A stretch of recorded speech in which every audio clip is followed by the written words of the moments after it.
Well, let's stay with that story then. The economic freedom fighters and the African Transformation Movement are in the Constitutional Court today, as you've heard, challenging that decision by Parliament not to proceed with an impeachment inquiry into President Cyril Ramaphosa over the Phala Phala Farm scandal. Well, the two parties are seeking to overturn that decision that was made in December of 2022.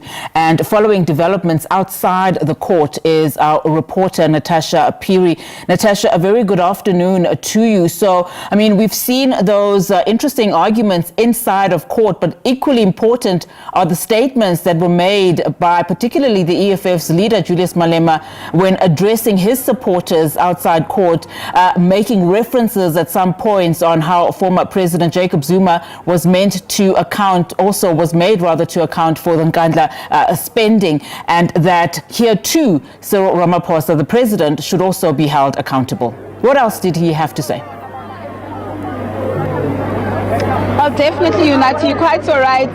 Before we actually marched here, we heard EFF leader Julius Malema just basically saying that they held former President Jacob Zuma to account, and this time it's time that President Cyril Ramaphosa also accounts for the Phala Phala Saga. You would know, like you correctly cited there earlier on, that the EFF has actually argued that ANC MPs, members of parliament, broke the law when they voted against holding President Cyril Ramaphosa accountable for failing to report the theft of the millions of rands in the whole Phala Phala Saga. And of course, you mentioned that the MK, you also heard the EFF leader Julius Malema basically saying that, you know, the MK is actually threatened by the EFF. But just to take this conversation forward, we're joined by the chair of the EFF here in Gauteng, Mr. Nkululeko Dunga, as the host province of this very much. Thank you so much for joining us on SABC News, Dunga. So once again, you mentioned that the MK party is threatened by the EFF. No, well, definitely. And they remain a political opponent of the economic freedom fighters that were planning to crash ultimately, because they are led by one of the most corrupt politicians to ever set foot in the democratic dispensation in South Africa. And equally as well, there's been a large number of people who frequent the Nkandla party, who are synonymous obviously with elements of criminality and corruption as a whole. So in defense of South Africa, in defense of the revolution, we've got to take a proactive stance against the emergence of such a counter-revolutionary organization. The only way that we can do it is to crush them like we did with Action SA, particularly in Gauteng, and we're prepared to do that. Mr. Dunga, you look at the sentiments, you know, on social media, when I actually posted the very set bites that Mr. Malema had to say regarding the MK party. Some are saying, listen, why not focus on the EFF and the EFF only? You've made it clear that the ANC is not welcome here. You've made it clear that the MK party is not welcome. Why not just focus on matters of the EFF, more specifically because conference is coming up? We are focused on matters of the EFF and anything that seeks to destabilize it. And the core function of the Concourt party, at least in the immediate, has always been centered around the economic freedom fighters and its former leaders and some of its own members as a strategic objective of the Concourt party, and that seeks to wanting to destabilize the organization to a certain extent. And we have correctly identified it as something that must be crushed and something that must be isolated. So it's well within us speaking and engaging about the economic freedom fighters. But we're obviously not here for that today. We are here today in the continuation of the legacy that Zuma left behind in the ANC in itself, as hence we find ourselves at the Concourt, where the ANC deliberately acts outside of principle, acts outside of ethical conduct, which has been a synonymous act of action by the ANC under Zuma's term. And we find ourselves that the ANC has not really changed from that, and they've just continued the same culture even under Cyril Ramaphosa. And that is what we are here for, to hold the ANC accountable. Are you satisfied with the arguments that were made or that are made inside court? Most definitely. I mean, the most sound one is that every single member of parliament and political organizations who represent members of Parliament, we all take an oath or an affirmation that subjects ourselves to the constitution of the country, and that we uphold certain principles that go beyond political party lines. And the Concourt and courts of this country have actually spoken to that effect. And once again, we found parliamentary supremacy where they are able to overlook what has been an illegal act, on the essence that they would want to use their majority in the respective legislature to actually try and circumvent what should be a process of holding particularly Ramaphosa to account. So we are satisfied that we are here, and we firmly believe in constitutional supremacy. That's why we've taken up the case here, in the basic understanding that at some times the majority can be wrong, and the ANC has consistently shown through cultural practice that they can take irrational and extremely illegal decisions on the basis that they've got numerical arrogancy. But we're obviously happy at the fact that members of society at the elections on the 29th of May 2024 ensured that the ANC goes below the 50%, so that they can't have that dominance, and they can't be trusted with that dominance.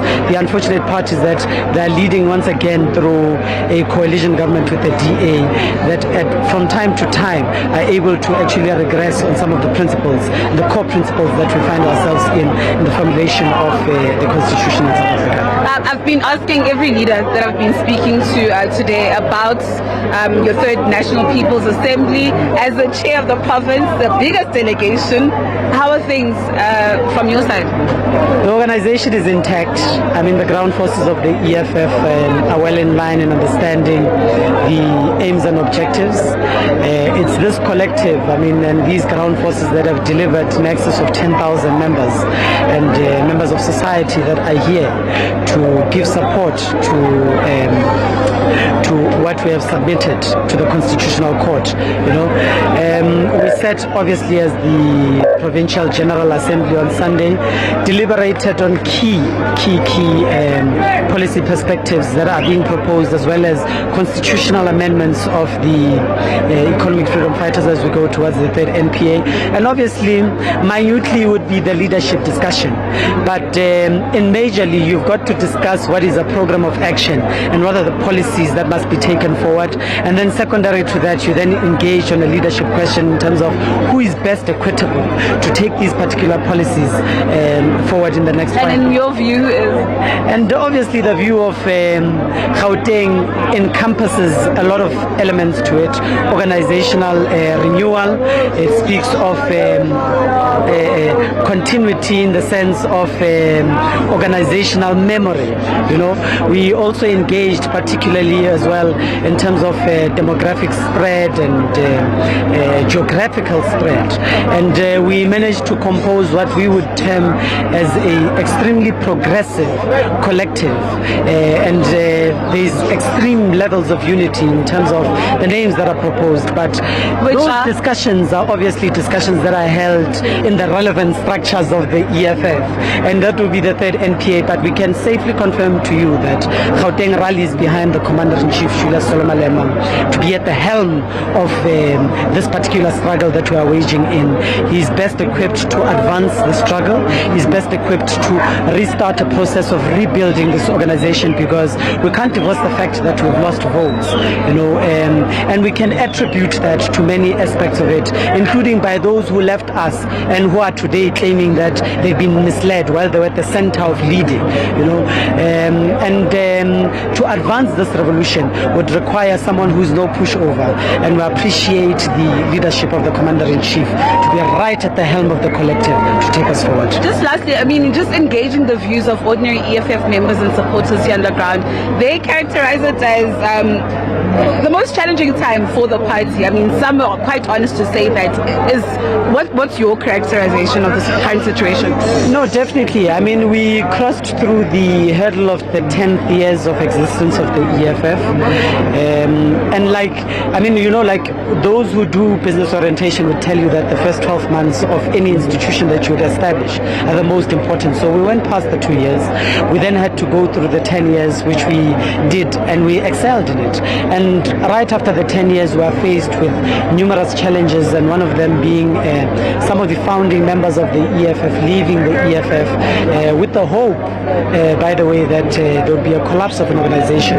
But there's an appreciation, not only from society, but from members of the EFF, that genuinely the EFF has grown to even outgrow individual leaders who form part of the economic freedom fighters or who established it, you know, and we appreciate it, and society appreciates that extremely, you know.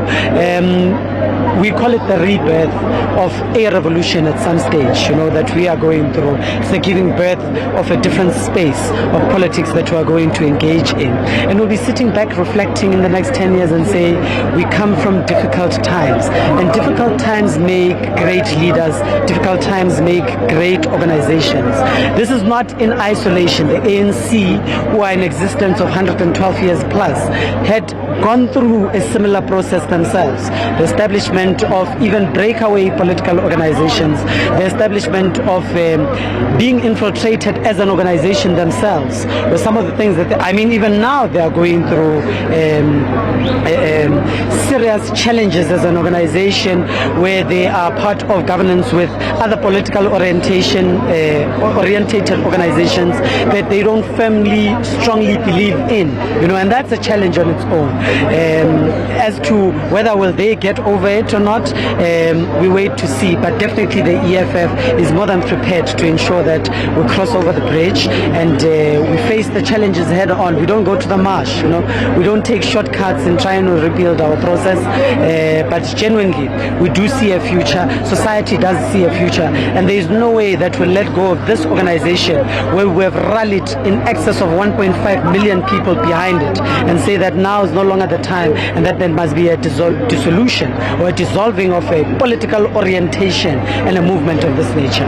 Mr. Dunga, thank you so much for your insights. Of course, that was the provincial chair of the EFF here, Mr. Nkululeko Dunga. We will be catching up with these EFF supporters later on, as we are still camped outside here at the Constitutional Court. With that said, it's back to you in the studio, Nat. Thank you very much, Natasha. Natasha is our politics reporter here on the SABC, just covering that EFF march as the party and the ATM party, in fact, deliberate their case in the Concourt on the Phala Phala matter.